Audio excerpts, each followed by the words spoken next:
Imagine a perfect summer morning in Austin, Texas. It is August 1st, 1966. The sun is shining.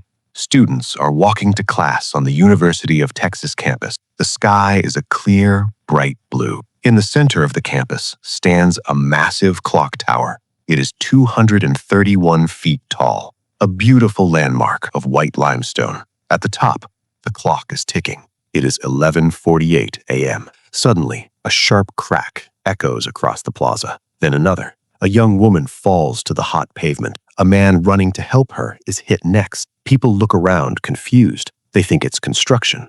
They think it's a car backfiring. But then they look up. At the very top of the tower, a small puff of white smoke disappears into the air.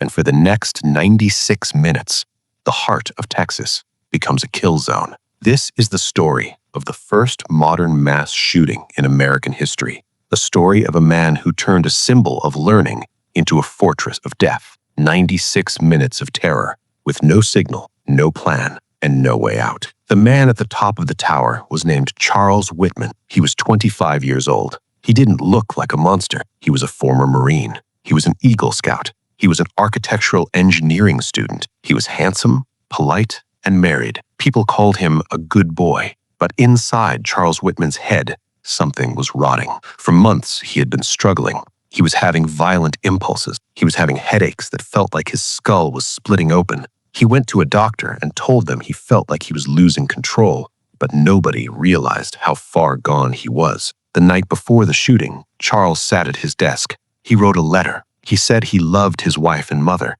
but he had to kill them. He said he wanted to spare them the embarrassment of what he was about to do. He killed them both in their sleep. Then he packed a heavy footlocker. He filled it with rifles, shotguns, and hundreds of rounds of ammunition. He packed food, water, and even a radio. He wasn't just going to the tower to shoot. He was going there to hold a siege. At 11:25 a.m., Charles Whitman drove to the University of Texas. He dressed as a maintenance worker. He wheeled his heavy trunk toward the elevator. He took the lift to the 27th floor. He climbed the final stairs to the observation deck. He encountered a receptionist and 3 tourists. He killed them without a word. Then he stepped out onto the balcony. From 231 feet up, the world looks like a toy. The people below looked like tiny dots. He had a 360-degree view of the entire city. He could see for miles. He rested his rifle on the stone wall. He took a deep breath, and he pulled the trigger. The first shot hit a pregnant woman in the stomach. She survived, but her baby did not. The second shot hit the man who tried to help her. The third shot hit a teenager on a bicycle. The plaza was wide open. There was no cover. There were no trees thick enough to stop a high-powered bullet. Within minutes, the ground was covered in blood. This was 1966. There was no SWAT team. The police didn't have bulletproof vests. They didn't have high-powered rifles. Most officers only had 6-shot revolvers. They were standing on the ground, a city block away, trying to shoot at a man behind a stone wall hundreds of feet in the air. It was like trying to hit a needle with a pebble. The police were completely outgunned, and the clock was ticking. But it gets worse. The heat that day was over 100 degrees. The people who were hit were lying on the scorching concrete. They were burning and bleeding at the same time.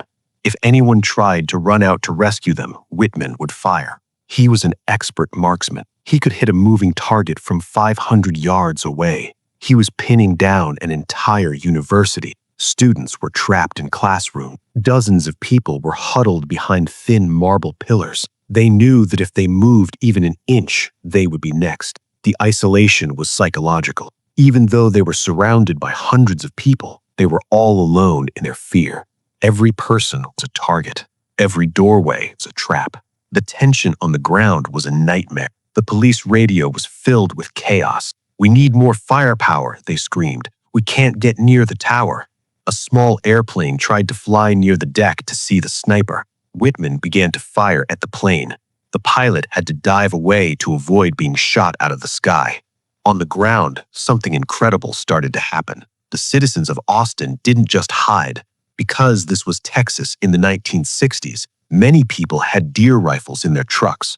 They ran to their vehicles. They grabbed their guns. they started shooting back at the tower. Thousands of bullets began to hit the limestone walls near Whitman. The sound was like a war zone. The pinging of lead against the stone forced Whitman to stay low.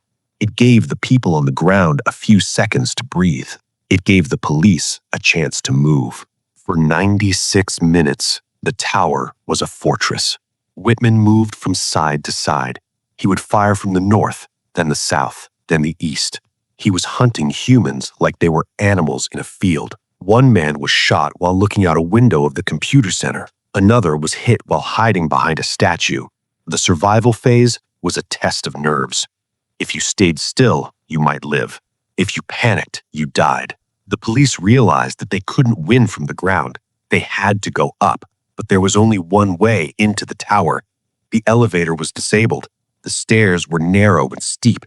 If Whitman turned around, he could hold off an entire army in that stairwell. But then, the dark turn of the story reveals itself. As the siege continued, as the officers stepped onto that windy deck, they knew there was no turning back. If you want to uncover more of history's darkest moments with us, join our community at Evidence Zero by hitting subscribe now, because some stories are too important to be forgotten. the police finally made it inside the building. 3 officers, Ramiro Martinez, Houston McCoy, and Jerry Day, began the climb. They were joined by a civilian named Alan Crum. Alan wasn't a cop. He was a manager at the university bookstore. He was just a man who wanted the nightmare to end. They didn't have a plan. They didn't have radios that worked inside the thick walls. They were moving into a dark, vertical tunnel. They knew that Charles Whitman was waiting at the top. They knew he had enough ammunition to kill every one of them. They moved floor by floor.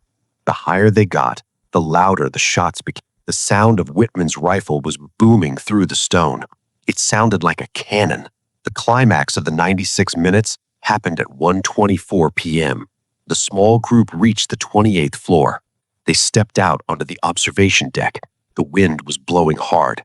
The air was thick with the smell of gunpowder. Martinez and McCoy moved around the corner. They saw Whitman. He was sitting on the floor, leaning against the wall. He was looking through his scope, looking for his next victim on the ground. He didn't hear them. The noise of the citizens' rifles from below was so loud it masked their footsteps. Martinez stepped out and began to fire. McCoy fired his shotgun. Whitman was hit. The good boy of Austin was dead. The clock on the tower kept ticking, but the shooting was finally over. The aftermath was a scene of total devastation. 16 people were dead. 31 were the university covered in shell-casing blood. But the mystery was just beginning. When the police searched Whitman's body, they were looking for a motive. Why would an Eagle Scout do this? Why would a man with a beautiful wife and a bright future destroy everything? They found a note in his pocket. It asked the doctors to perform an autopsy on his brain. He said, "I feel that I have some physical disorder." He was right. When the medical examiner opened Whitman's skull, they found a tumor, a glioblastoma, about the size of a pecan. It was pressing directly against his amygdala. That is the part of the brain that controls fear and aggression. The tumor was literally forcing his brain into a state of constant violent panic. Charles Whitman was a victim of his own biology, but his biology had murdered 16 people. The ending of the Texas Tower story changed the world forever. The police realized they were unprepared for this kind of isolation. They couldn't just have revolvers and patrol cars. They needed specialized teams. They needed officers who were trained for high-rise combat. Because of Charles Whitman, the first SWAT teams were created. The towers of universities across America were closed or fenced off. The innocence of the public plaza was born. Before August 1st, 1966, the idea of a mass shooting was unthinkable. After that day, it became a part of the American landscape. Think about the isolation of being on that deck. Charles Whitman was surrounded by the entire city, but he was in a world of his own. He was trapped by a tumor. He was trapped by his Marines training, and he was trapped atop of a tower with nowhere to go but down. The survivors of that day still look at the clock tower with a chill. They don't see a landmark. They see a tombstone. They see the 96 minutes when the world stopped, and they see the man who watched them through a scope. Every 20 seconds, the terror of that day is remembered. The sound of the bullets hitting the limestone, the heat of the concrete, the silence of the police radio when the final shots were fired. Charles Whitman wanted to be remembered as a good person, but he is remembered as the sniper in the tower, a man who was lost long before he climbed the stairs, a man who vanished into his own darkness. Some places don't let you, even when you are standing in the center of a city. Some people are never seen the same way again, and some clocks never stop counting the cost. They were never seen again, except in the nightmares of Austin. 96 minutes, 16 lives, 1 tower, no escape. Some monsters are built from the inside out.